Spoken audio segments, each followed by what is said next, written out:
Oi, galera! E aí, como que vocês estão? Estão mantendo a quarentena ainda? Estão todo mundo em casa, tranquilão, estudando bastante? Gente, estamos gravando essas aulas com o intuito que vocês assistam, para que facilitem o processo de interação, que não bloqueie, que não deem um tempo no seu processo de aprendizagem. Então, é muito importante mesmo que vocês assistam essas aulas, que vocês façam as atividades propostas, porque assim a gente consegue dar continuidade a toda a nossa carga de estudos aí do ano de 2020, beleza? Tranquilos? Então, vamos lá para a nossa primeira aula de filosofia. A filosofia desse primeiro bimestre, ela trata da ética. Então, nós estamos vendo a ética desde a concepção socrática, desde os filósofos pré-socráticos, antes mesmo de Sócrates, né? E a gente está tendo essa construção do que é ética, do que é o do que compõe o livre-arbítrio, como funciona a felicidade, a questão das virtudes, dos vícios. Então, a gente está construindo essa ideia de certo ou errado dentro de uma sociedade filosófica, beleza?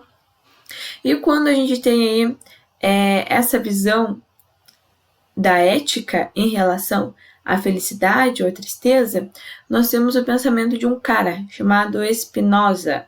Então, para a gente iniciar a aula de hoje, eu quero que vocês vão até a página 24 da apostila de vocês e já separem um lápis e uma caneta para vocês fazerem algumas anotações, beleza? Então, vamos lá. Primeiro, com o contexto histórico de Spinoza. Spinoza é um judeu que vive no século XVII, no que hoje a gente conhece como Holanda. Então, ele está vivendo numa Idade Média europeia, cristã, católica, né? Lembrando que o cristianismo, ele parte aí das 3 vertentes religiosas monoteístas. Então, nós vamos ter o judaísmo, o islamismo e o cristianismo. Então, quando falamos aí desse período histórico, você tem um judeu dentro de uma sociedade cristã. Não fica tão longe, mas a gente vai percebendo como isso foi afetando na vida dele. Então, quando a gente fala aí de Spinoza, a gente fala de um cara que ele foi excomungado do judaísmo, tá? E por que ele foi excomungado do judaísmo? Ele também não era bem aceito, bem visto pelos cristãos. Porque este cara, ele tinha uma visão completamente diferente da sociedade onde ele era inserido. Por exemplo, ele criticava muito a união de religião e governo, por exemplo, de filosofia e religião. Então, ele achava que essas vertentes não podiam andar juntas, porque não era coerente, por exemplo. E depois, com os estudos dele baseado aí na concepção escolástica, das escolas escolásticas, ele acaba tendo uma outra perspectiva do que é o Deus. Então, ele é excomungado porque ele diz que o Deus transcendente, que a religião judaica acredita, não existe. Então, ele acredita que o Deus não é transcendente, que o Deus, ele é tudo, como um todo. Ele não está em tudo, ele é tudo. Então, Deus seria a substância que forma, que constrói todo o universo e todas as pessoas e tudo que a gente conhece. Por exemplo, para Spinoza, toda essa construção da natureza que a gente viu é simplesmente a manifestação de Deus. Mas lembre, ele não é um Deus transcendente, um ser que está separado da terra e que vive em algum lugar observando os seus fiéis. Não. O Deus dele é substância. Então, o Deus de Spinoza, ele corresponde a uma substância formadora, originária de tudo. Então, tudo vem de Deus, tudo vai para Deus. Nessa concepção de Deus para Spinoza, ele traz a ideia de que Deus não pune ou beneficia. Não, Deus é essa natureza que se mostrar por todas as ações presentes aí no nosso universo. quando ele traz essa concepção de Deus como substância e não como como um ser transcendente, ele é muito criticado e ele é chamado aí por alguns de ateu e por outros de pagão, porque ele vai começar a ter um Deus diferente da sociedade cristã monoteísta que ele está inserido, beleza? Então é muito complicado porque ele é excluído totalmente de sua família, de sua sociedade, sem dinheiro e sem nada, e ele acaba se dedicando aí aos estudos. Nesse momento, ele acaba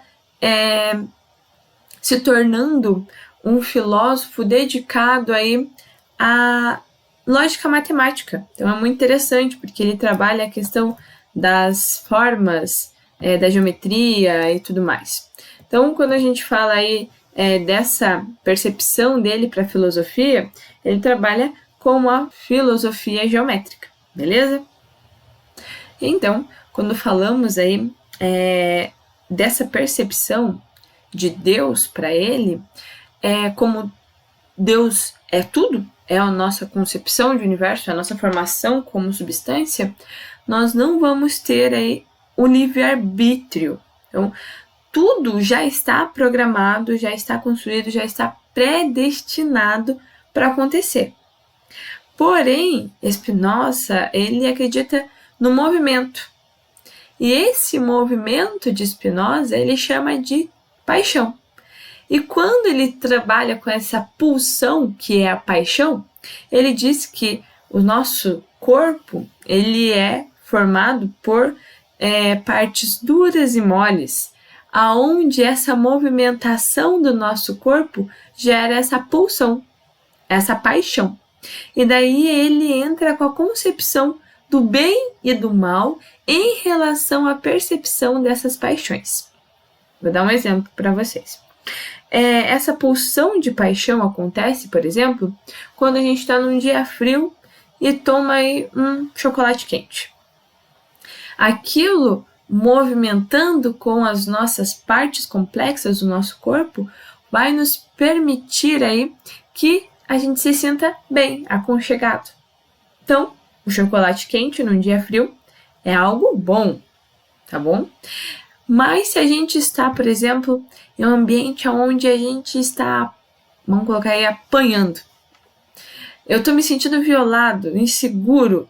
Esse movimento corporal vai me tornar uma paixão, uma pulsão triste. Então, é mal. E ele trabalha com essa razão, olha que interessante. Mesmo você não tendo livre-arbítrio aí na concepção dele, com essa razão da gente perceber essas paixões e perceber que isso é a pulsão que movimenta, mesmo ela já sendo pré-determinada por essa grandiosa substância que é esse Deus que está no universo e não como ser transcendente. Beleza? Tranquilos? Então faça atividade de positivo on. Qualquer dúvida, deixe nos comentários ou pelo Messenger do Positivo. Beijinhos e até a próxima aula.